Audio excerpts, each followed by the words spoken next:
Let me start by paying my tribute to all those who are working so hard to tackle Covid-19 in Bermuda and doing everything possible to reduce its spread.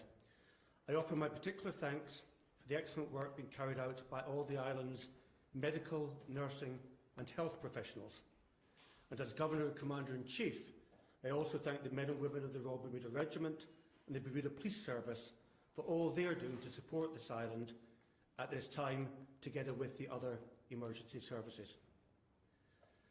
At the request of the Premier and after consultation with the Opposition Leader, it was my responsibility under the Summary Offences Act 1926 to make the order for the curfew which started last night. Like the Premier, I understand, including from the Commissioner of Police, that the curfew was generally well observed.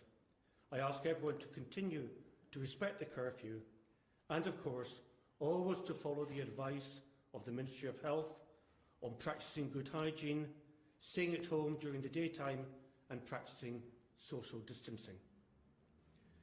As mentioned at yesterday's press conference, the Foreign and Commonwealth Office recognises the importance of helping Bermudian students and others in the UK who want to get back home.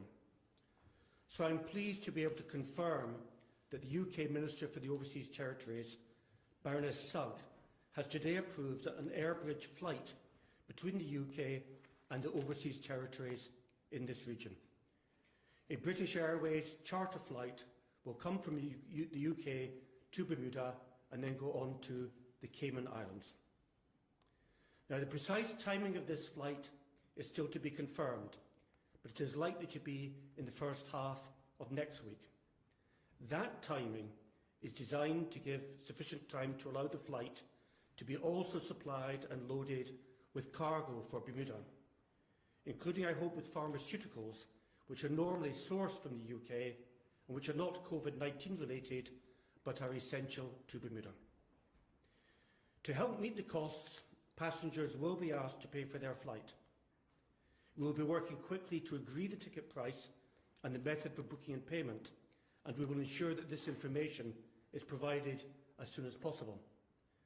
But to the extent that the cost of the flight cannot be met from individual ticket sales, the cost of the remaining shortfall will be met by the British Government. As the Premier has made clear, anyone who is brought back from the UK will not be allowed to self-quarantine, but rather will be required to stay in a government-approved quarantine facility. That is a position which has my full support, helping to keep Bermuda safe throughout the quarantine period, while at the same time helping to bring people back to their families and loved ones.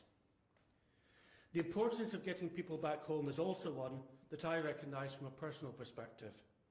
One of my own daughters, who is an intensive care nurse in the National Health Service in the UK, was finally, only just this weekend, able to get back home from Kenya, where she was working.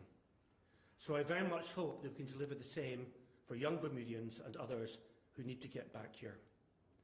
Finally, let me offer my continued support to the Government and people of Bermuda at this difficult time.